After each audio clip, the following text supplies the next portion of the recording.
আজ বিকেলে চলে আসলাম আমাদের বাড়ি থেকে মাত্র 10 মিনিট দূরে ধানের জমিতে। এখানকার ইরির ধানগুলো এখন পুরো পেকে গেছে।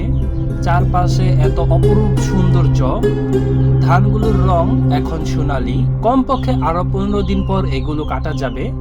জমির পাশে পানি দেওয়ার একটা ব্যবস্থা আছে, যেটা জমিকে সবুজ রাখার পেছনে বড় ভূমিকা রাখে। রাস্তার দুধারে কলা গাছের সারি, যেন একটা প্রাকৃতিক সজ্জা। এভাবে হাঁটতে হাঁটতে মনটা অনেক হালকা লাগে। এই শান্ত প্রকৃতি গ্রামের আসল সৌন্দর্য। এই আমাদের গ্রাম প্রকৃতির কোলে গড়ে ওঠা এক স্বপ্নের জায়গা। ধান, কলা গাছ আর শান্ত পরিবেশ সব মিলে এক অপরূপ সৌন্দর্য। আপনার সঙ্গে এই মুহূর্তগুলো ভাগ করে নিতে পেরে ভালো লাগলো। ভিডিওটি ভালো লাগলে লাইক, কমেন্ট এবং সাবস্ক্রাইব করতে ভুলবেন না। ধন্যবাদ।